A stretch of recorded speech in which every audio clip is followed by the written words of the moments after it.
I've drank lots of coffee and I have fresh juice. So I hope you're in just as of a good mood as I am.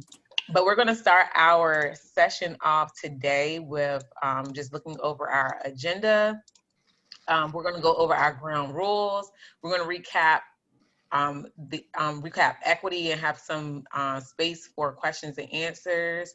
And then we're going to go into an activity about our vision statement. Then we're going to wrap things up and talk about what we have to do next with our working group.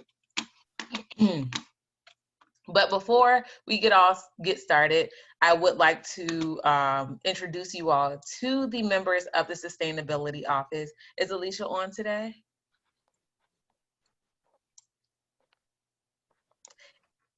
She is not. Okay, so Alicia Zakhoff is our Sustainability Manager. She founded the office about 10 years ago, and I'm going to go ahead and switch it over to our tried and true Brianne Fisher. Thanks, Kyla. Hey, everybody. I'm Brianne. I'm the Sustainability Coordinator for the office, and within the RVAgreen 2050 planning process, I've already met some of you through my work in supporting the roundtable along with Kendra. And in addition to that, I'm working with Kyla to support one of our other working groups, the Environment Working Group. And I'll pass it to Dawn. Hey folks, I'm Dawn Alexi. I'm the Climate Action Program and Operations Supervisor, and that just means that I'm working to design some of the programs or implement some of the programs like energy efficiency in our buildings, working with other departments to reduce our carbon footprint.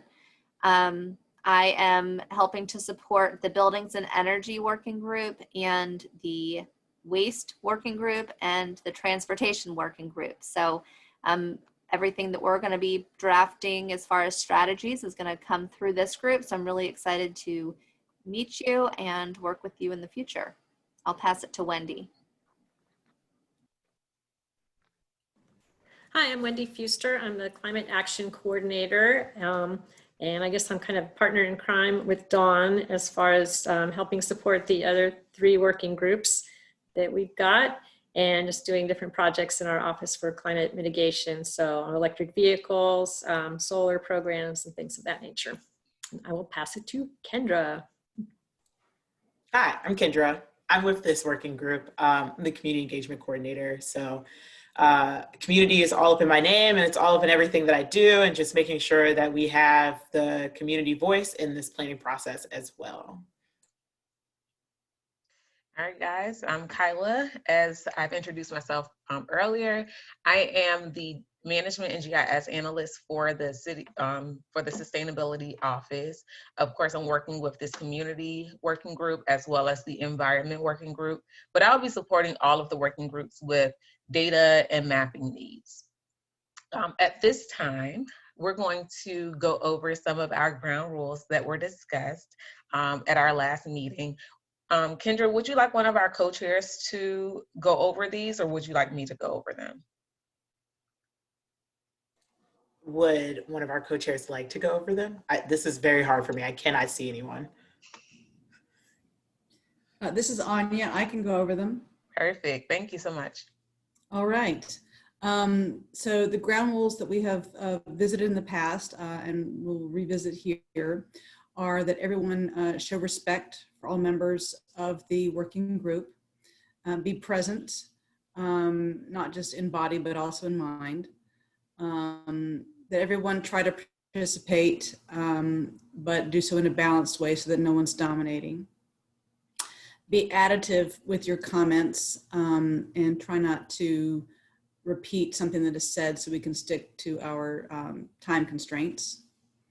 Aim for consensus, so everyone trying to push to a point where we can all say, I can live with that. Be open to new ideas. If you bring a problem to the discussion, try to also bring a solution. Distinguish people from the problem, so don't assign someone who may have brought something to the table as being part of that problem. Kendra and Kylie might have to help me out with this last one. This one was new, I think. Giving a 7-second pause before moving on. Yes. So for that one, if you are quiet for 7 seconds, we're going to move on to the next topic. We're not going to waste too much time. So you have 7 seconds to give your input, and then we're moving on. All right. Thank you so much for assisting us in reviewing our ground rules. At this time, we're going to take a look at doing an icebreaker. We're going to get to talk to each other individually and get to know each other a little bit better. Our icebreaker is about what we're going to do this holiday season to make our celebrations more sustainable. So we're going to be placed into breakout groups of about 3 or 4 people, and we're going to have little discussions together and get to know each other and try to get a little bit more comfortable with speaking with each other in this virtual environment.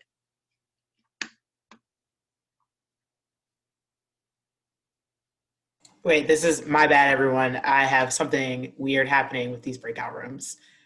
I will figure this out. Well, while she does that, I would like to share what I will be doing this holiday season to make it more sustainable. I should have brought an image of it with me today, but I am making holiday gifts for everyone using things that I already have in my home. And I will be giving them to like my mom, my dad, and my 2 brothers. Just some nice little homemade gifts instead of doing a whole lot of purchasing this holiday season. So when I get into your group, everyone already knows whichever group I'm in. You know what I'm doing. Kendra, while you're figuring that out, can I Yep. just say hi to everyone? I was a few minutes late. I Would probably love missed that. that part. So hi, everyone. I'm Alicia Zadkoff. I'm the sustainability manager for the city.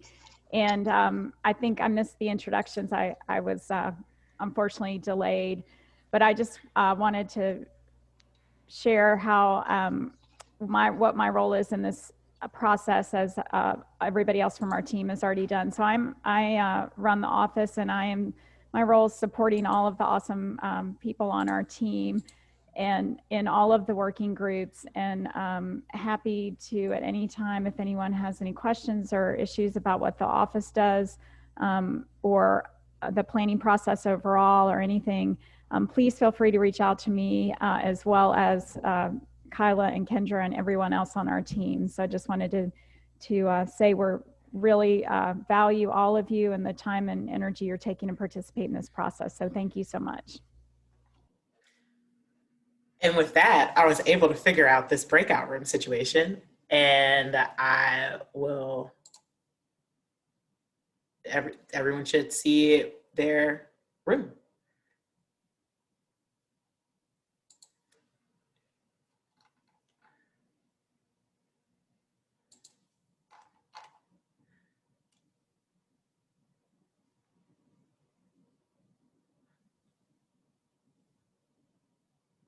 What you think was the best idea for having a more sustainable holiday?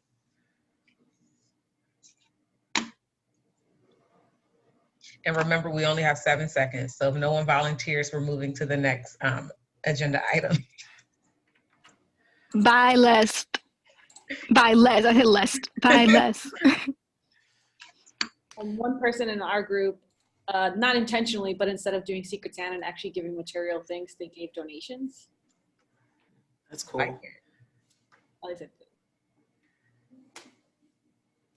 I'm throwing in the chat, there's a there's a Washington Post article about sustainable shopping for the holidays, climate curious shopping.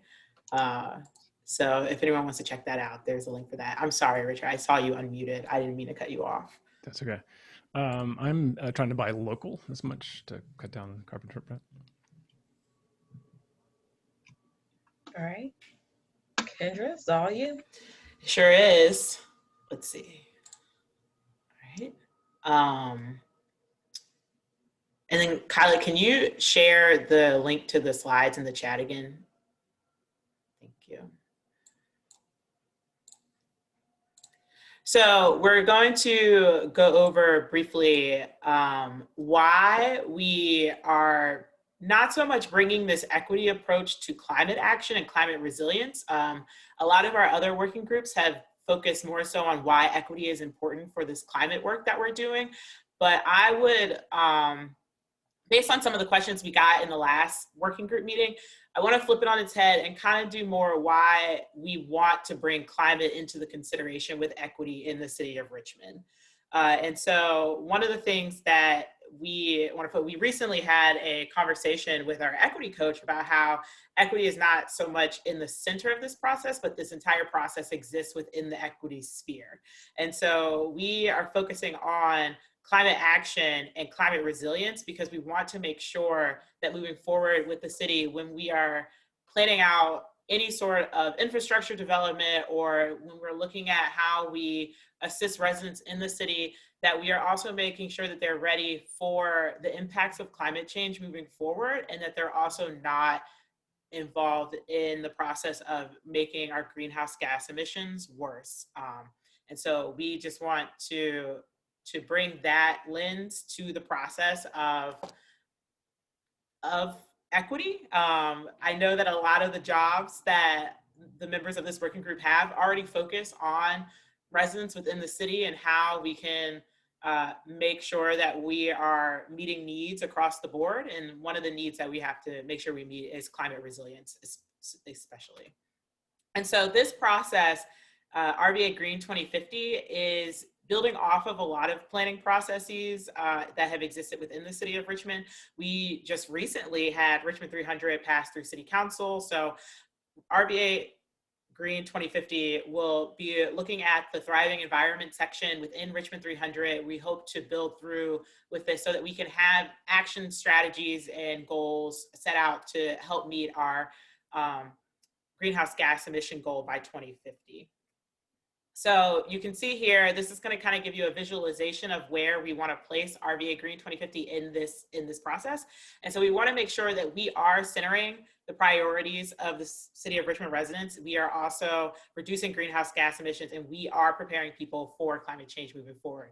So no matter how quickly we can reduce our greenhouse gas emissions, we still need to prepare for extreme heat, extreme precipitation, and flooding.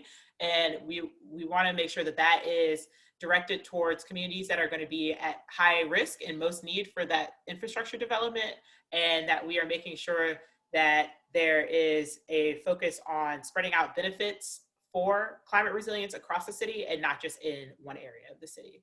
So we're doing that through, in our equity circle, we have in the office, we've had capacity building, we've had equity training, there's been more people brought onto the office. It went from 1 person to 6 people, that's amazing. I've conducted listening sessions over the summer to really help identify what priorities we want to work towards, and taking that information and really trying to frame climate change and climate action through those priorities instead of through the science of climate.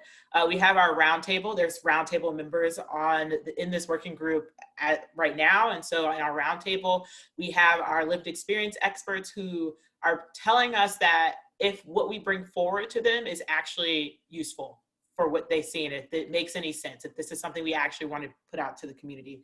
And then for our climate action, we have technical modeling, working groups, and best practices. We will have a presentation with a lot of our technical modeling and climate resilience moving forward. That will be somewhere in 2021. We will start to bring in a lot of that process as well.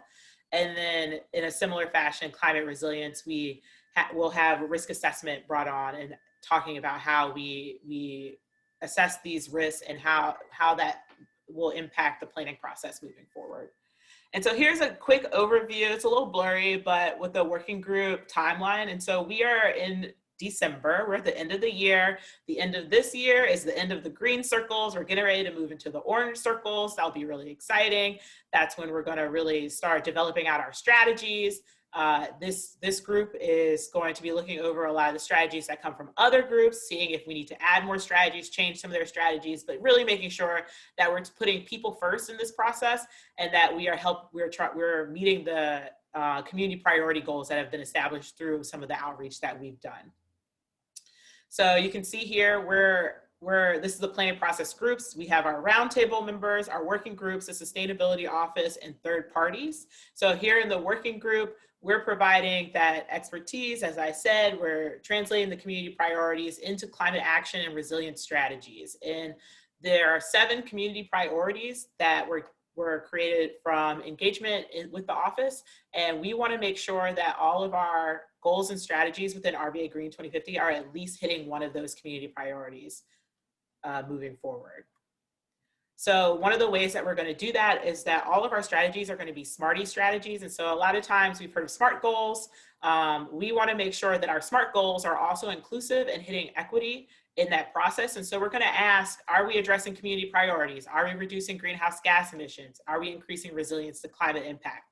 We need to make sure that we're hitting all of those things with each strategy so that we can build out the Richmond that we want to see moving forward. And so, as I said before, and then in our Google folder that everyone has access to, I will also include that link in a follow-up email again. And in there we have basically a paper that helps explain the breakdown for each of these parts of the SMARTY strategy development process. So what we're looking at is between now and the end of March, we will be learning more about climate, RVAgreen 2050, what's going on in Richmond, and then developing out some of those strategies. And so you can see with the blue square, we are in the blue line, and we are in February going to start getting strategies from the other topical working groups, which is buildings and energy, environment, transportation, and waste. And we will then take those strategies and connect them to the community priorities that were established. There is one question. We've got a change in one of our meetings. Meeting number 5 was originally scheduled for January 29th, but we would like to move that to the 22nd, I believe. So I'm going to set out a poll real quick. I'm going to try to do this real quick. I've really added things to my life that I've never done before. Let's see. Okay, so I'm going to set out a poll, and I just want you to let me know if that change works for you, if you think it works, if it doesn't work, and then we can move forward from there. If the majority of people find that time works, I will update the invite moving forward so that we can have those on your calendar. I want to make sure that I get all of our 2021 dates through March on your calendar as soon as possible.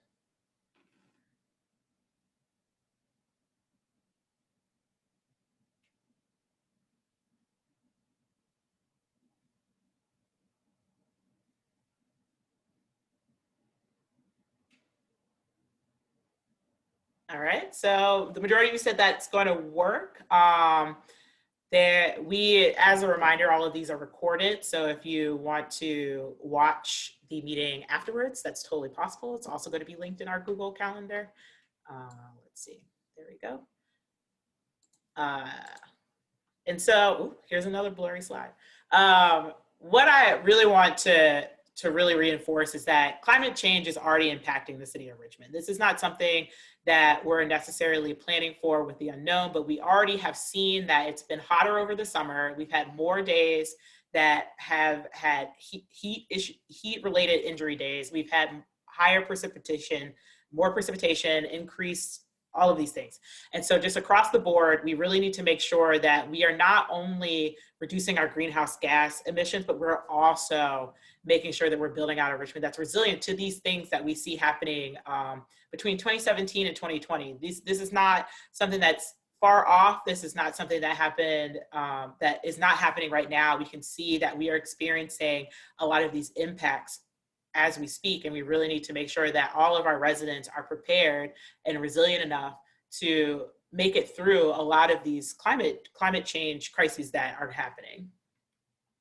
So one of the important facts of this is that climate change is going to affect some people more than others. A lot of people in this working group may may work on some of these root causes or social factors or biological factors in their day-to-day jobs or just in their social life.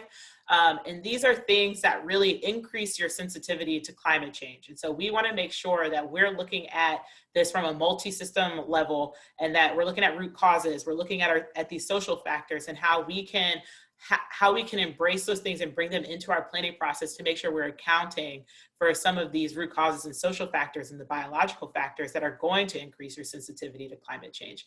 And we want to make sure that we are able to create a planning process that is going to benefit everyone by looking at all of these other factors and causes within the planning process and climate resilience. So how does it impact, race, income, and disproportionately? Places without as much green space are going to be more vulnerable to respiratory and heat-related illnesses. There's been a lot of news about the city of Richmond for our areas that are lacking green spaces and how we have to increase our tree canopy and all of these things. So we can see how that, I feel like that is something that has been very well explained within the city of Richmond. It's something that the city is invested in looking into moving forward. People who live in places or live in buildings that are not quite as energy efficient are going to have higher energy bills. And so we have to make sure that when we build out our buildings and our housing units, that we are taking that into consideration, how we can make things more energy efficient so that we can reduce energy bills for residents in the city. We are going to have extreme weather events, and when you have an extreme weather event, people are not going to be impacted the same way. Places in the city of Richmond are going to suddenly flood. We want to make sure that all of our residents are resilient to those flooding events. Another thing, transit. Do you look at your neighborhood and does it have sidewalks? Is it accessible to the GRTC? Do you feel like you could bike from where you live to your office? Can you bike from where you live to get groceries? Like, these are things that we really need to consider in the process. We can't just tell people that they need to stop driving and then not offer an alternative form of transportation for them to get around to make sure that they can meet their needs. In a similar way, if you don't have air conditioning, you're more vulnerable to heat-related and respiratory illnesses and death. In Chicago, they had in the 90s, I believe, there was a heat wave that killed hundreds of people. And so looking at how we can address that within our infrastructure in the city is so important so that we don't have the same horrible event happen here. And if you are exposed to higher levels of pollution and airborne allergens, you're more vulnerable to asthma and respiratory illnesses. And as a person who grew up in the city of Richmond with asthma, I can confidently say that is definitely a thing. We also have higher rates of allergies in the city. So this is definitely something that we need to consider moving forward. I would also like to share, this is a map of Richmond. The maps of Richmond tend to look the same when you're looking at disproportionate impacts across the entire city. And so you can see here with our red map, that's our climate equity index, is showing that there's higher vulnerability in areas that have higher Black or brown populations throughout the city. And so we really want to make sure that we're taking that into consideration as well.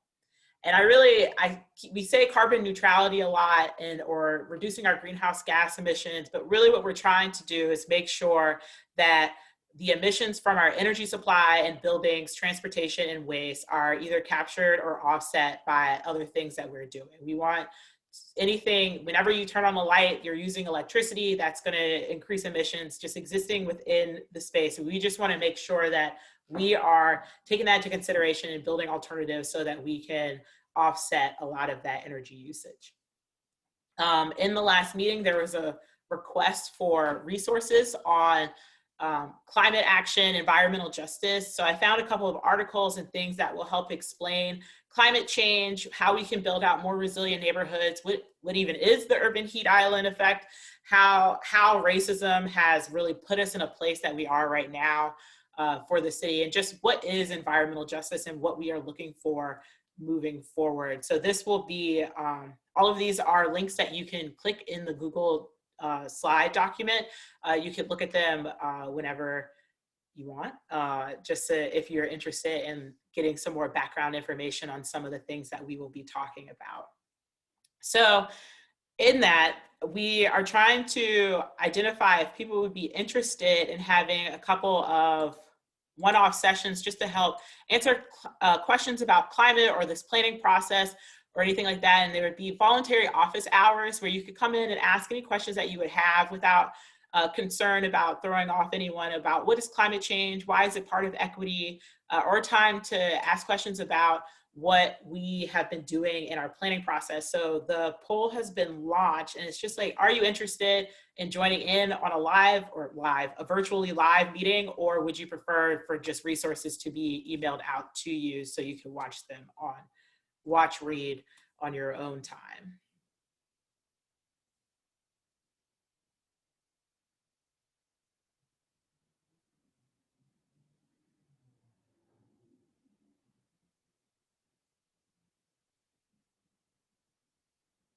And then for anyone who would prefer to have a list of resources, as a tried and true introvert, I will also send that out too, because I don't want to force anyone into a virtual experience if they don't want to be there but are interested in learning more. So no worries on that end. So I see that we are interested in these office hours. I love that. I already have office hours set up if anyone is interested in ever meeting with me for about 30 minutes. So that is something that you can do right now. All right. Ooh, here we go. And then we also had a question of what is the definition of equity for RVAgreen 2050? And this is kind of what we're going to be working with moving forward, that race, identity, socioeconomic status, or zip code does not determine life expectancy, quality of life, or economic opportunity. So that is what we're really going to be looking for in a lot of these strategies that are going to come to us in the coming months. And you will also see this again in our vision statement. So I don't want to trick anyone to think that this is something these are two separate things, but they're definitely embraced within each other. Oh, gosh. Are there any questions? Yes, Kendra. Mm-hmm. We had a question last time, or I had a question last time about the Richmond 300, and I know that the City Council has just voted to adopt the plan, and it included some plans that, for example, included replacing City Hall. I don't know what the final one was that was selected, but after having learned through the last session that we had that new building contributes to emissions, how much of that is is the Richmond 300 group talking to the Office of Sustainability, and what's going on there? Yeah, so with our process, we are in communication with the planning department. This is not happening in a silo. So anything that comes out of here, if we feel like needs to be shared in a faster pace, it's possible for us to share that with the planning department.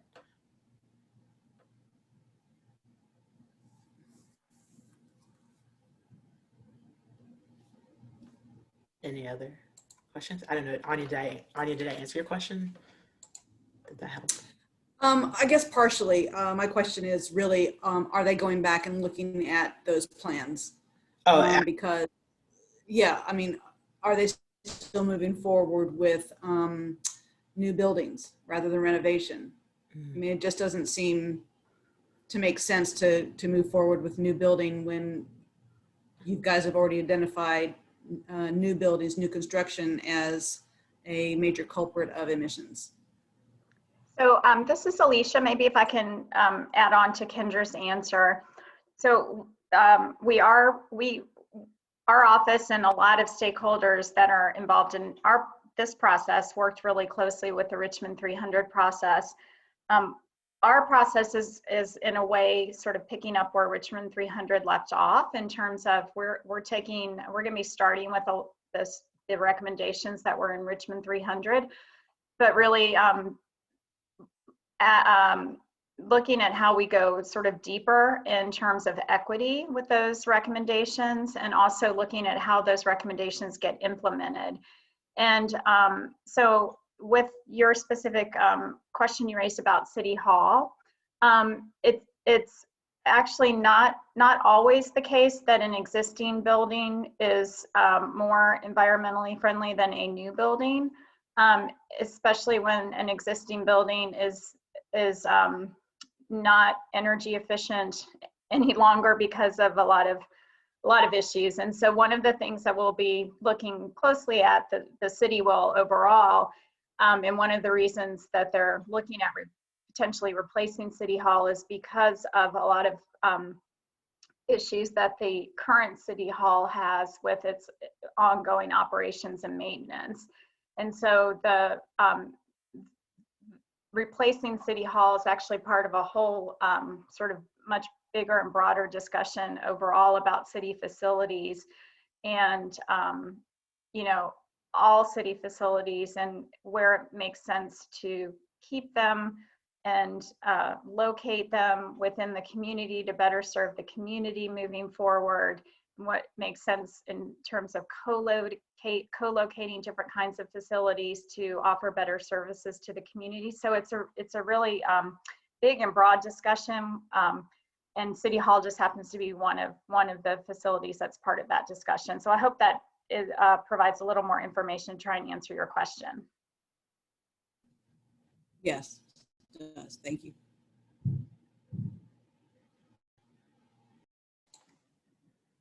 Any other questions?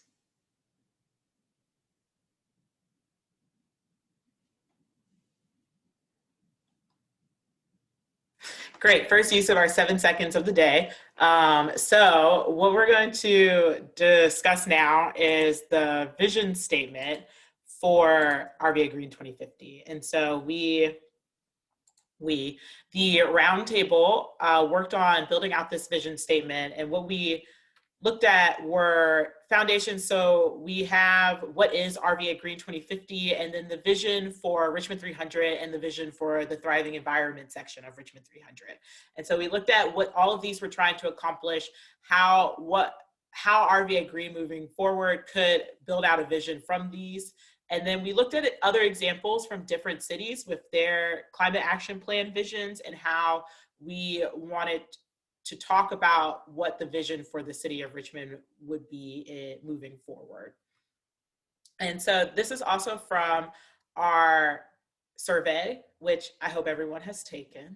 But the survey for RVAgreen 2050, we asked, in a few words, describe your vision of an equitable climate action for a healthy and resilient Richmond. And these are a lot of the words that we received back in this word cloud and what people wanted to see, what the focus was, and where we wanted improvements in the city moving forward. And you can see here, we have our draft vision statement, and I would love for Javon or Lachelle to talk about their experience in building this out and some of the things that they want to share about this process. I can start and then let Javon jump in.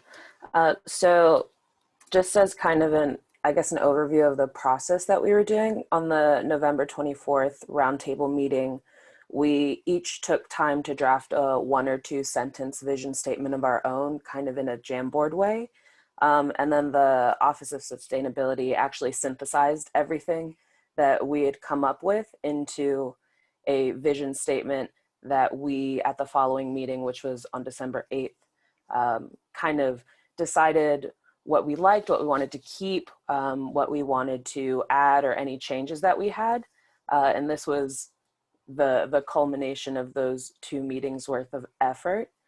The notes that I had about the process were the Office of Sustainability really utilized everyone's input.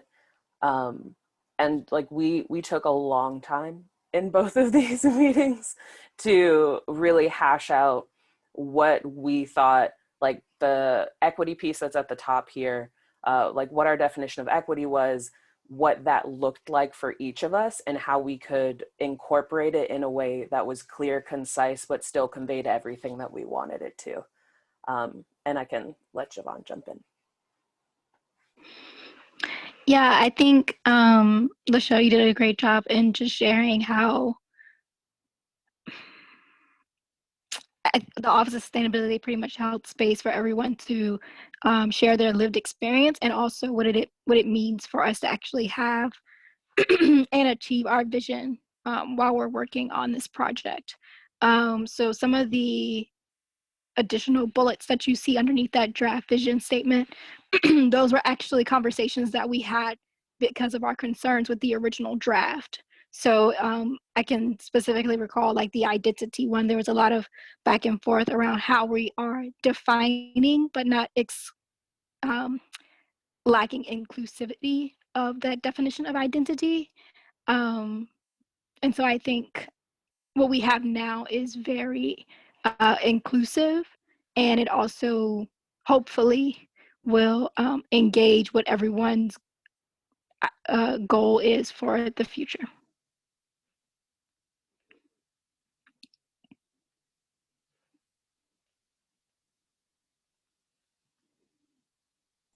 Thank you.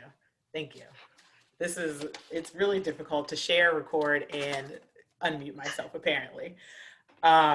So what we're going to move forward and do a couple of group breakouts so that we can talk about the vision statement as a working group and see what your thoughts are on this process.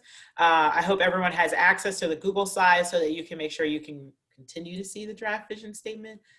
But Kyla, I believe you're going to introduce this. Yes. So we're going to have 2 5-minute rounds. In our first round, we want you to think about everything that you like or love about this vision statement. You're going to take a couple minutes to yourself and jot that information of the things that you love or like in our little sticky notes, which I believe, are we going to put that in the chat as well? Kendra? Okay, sorry. I wasn't even looking at you when you shook your head. And then we're gonna come back and then go back out into breakout groups. And in the second round, we're gonna think about what we think is missing from the vision statement, or if there's something that we can't live with. Take a couple minutes, jot it down, have a little discussion within your breakout group, and then we'll come back together and have a discussion as well.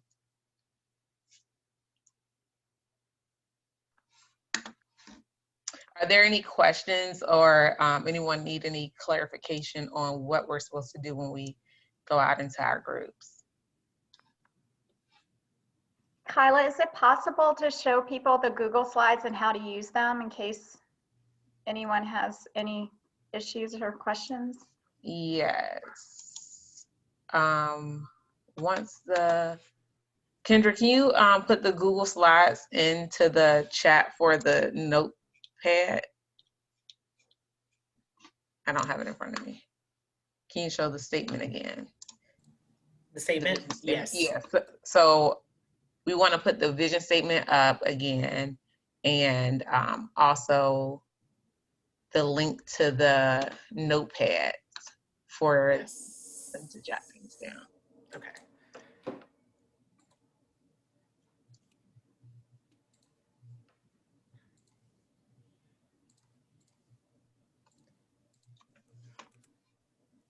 Okay, here's the link for. There we go. All right, so the link is in the chat. Can we share that on the screen real quick to give a quick tutorial?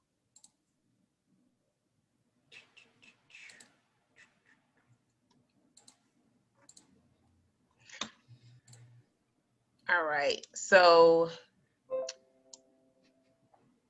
I'm assuming if you're with me, Kyla, we'll be working on slide 2 and for the first round, and then slide 3, if I'm not mistaken, for the second round. What you'll end up doing is just clicking into one of the notepads and typing what your thoughts are as far as what you like or love about the vision statement. If someone places something on a notepad that you agree with, you can take a star and drag it over to inform that you are in agreement with their statement, so that you're not being repetitive and having to type it, and we know that multiple people think the same thing. That will go the same way for what you do not like about it or what's missing from the vision statement. If you're with Anya, you'll be on slide 6 and 7 and 8. And then if you're with Giles, you'll be on slide 10, 11, and 12. The presentation is currently view only for us. Oh, thank you.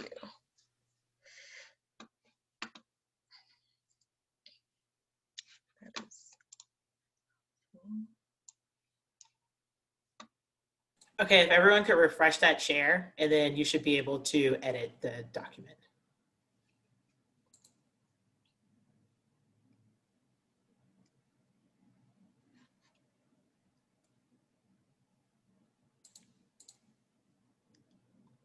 Does everyone feel like they have access to it? Okay, great.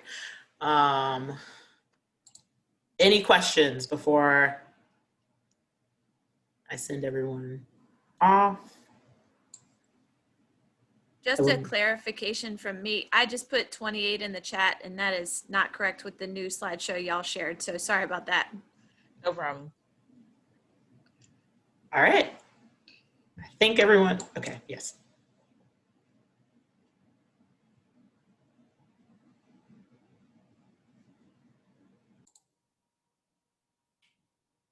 And just jump on out if you have something to say. If I can report from our group, I thought on the second slide, we had a really nice conversation that Paul initiated. And so the question was, I think how this relates to community is that a way to improve the vision statement would be to ensure that it resonates with marginalized communities such as teenagers, and incarcerated populations, and any other marginalized communities.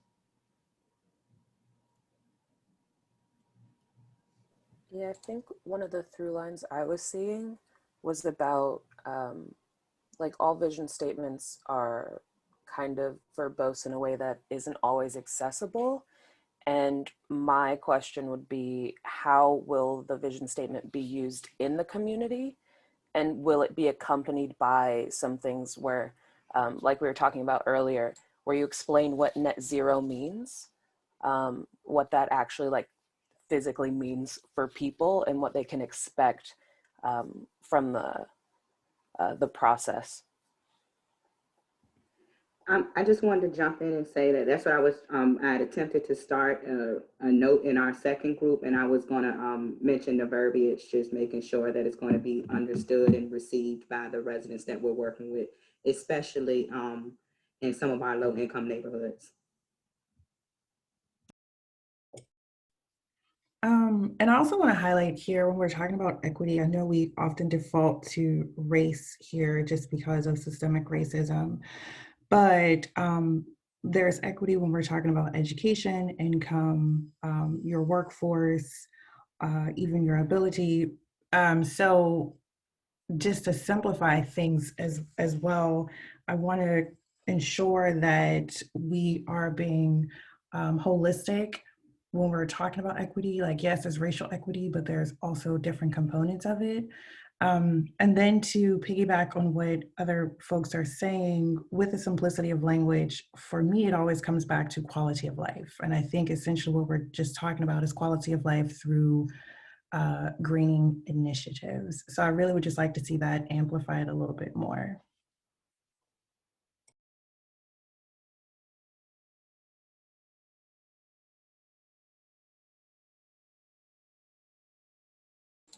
Paul, you're muted if you're talking.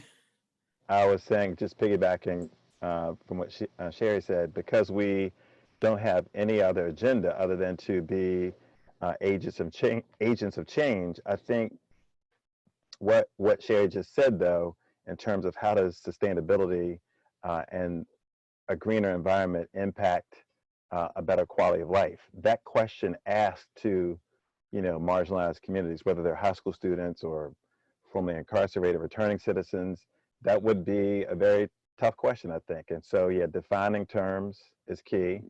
and giving them a chance, I think, without even us asking leading questions, asking them, what do you perceive as some of your greatest threats in terms of quality of life? You know, like we've done a multiple choice, list different things, and we see what the public says. Now, they might state things out of some naivete or they don't know, but they might not rank what we think is a top priority. They might say, well, yeah, heat is difficult, but man, give me an air conditioning unit, I'm good. So, but I can't afford one. Therefore, I suffer in the hot house. So it's how do we ask without leading, you know, but still educate, inform, and move towards our goals.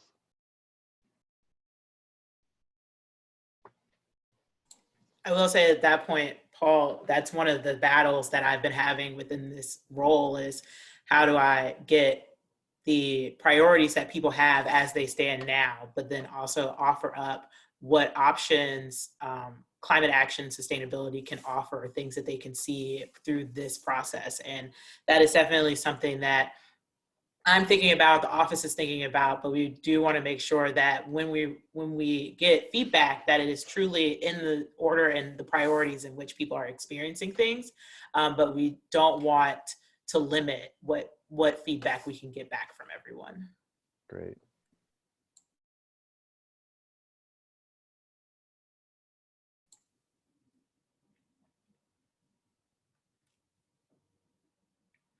Well, based off of this, I can definitely say I, for one, am very excited to go through all of these and see what everyone has said.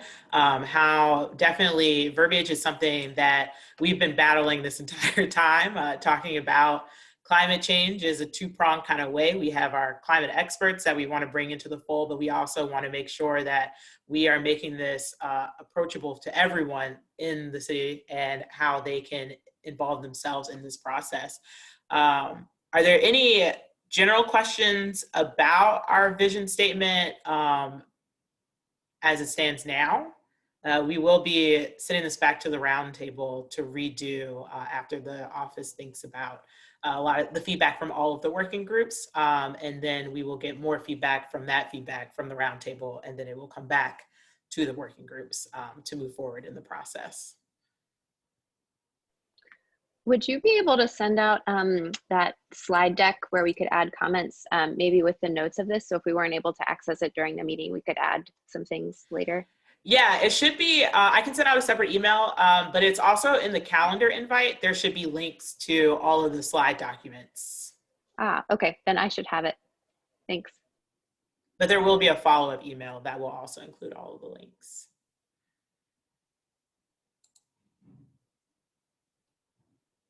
If there are no more direct questions about this process, we're going to start doing this at the end of all of our meetings. So this will be a time, we're going to do breakout groups again, but what we're going to talk about is wrap up of this process right now, of this meeting specifically. So what do you see are your key takeaways from the meeting? And then what questions do you have from the meeting? And so I'm going to put everyone into 4 different groups, and you can talk about it with your groups. And then here's a link to I think this is the Google slide where everything is. And actually, let me make sure that this is editable. All right, so it should be, anyone should be able to edit it now. And it should come up as RVA 2050 takeaways and questions. And honestly, at this point, whichever group makes it to the slide first gets to be group 1, 2, 3, or 4. Let me see where the breakout rooms, and we're going to do that for 7 or so minutes. And you guys can just talk about your experience with this planning process, what you want to see out of it, questions you have, things you want to see more of, what you thought was one of the biggest or some of the biggest takeaways from the meeting today. And let me see if I can mix you guys up again. That'd be great. All right. Any questions before I send everyone off? All right.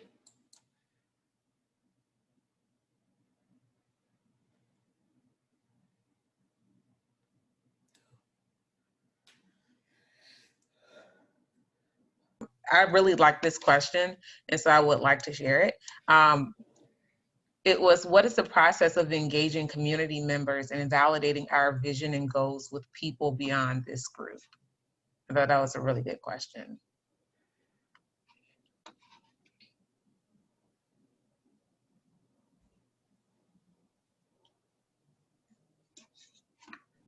I think we had a really similar question asked, which was, what does education look like? And how do you create more room for more people to participate in this conversation and the whole practice of building resilience and all the things that that means?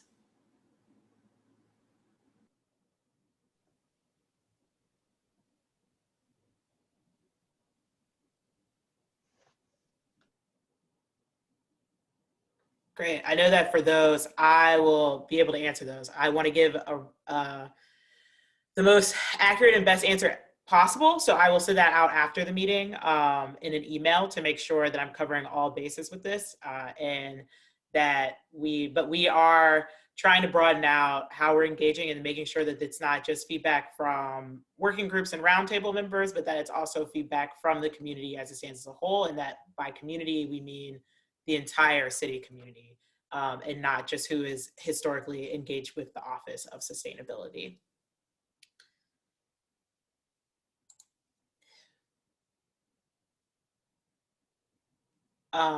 If there's no more share, okay, here we go. Let me share my.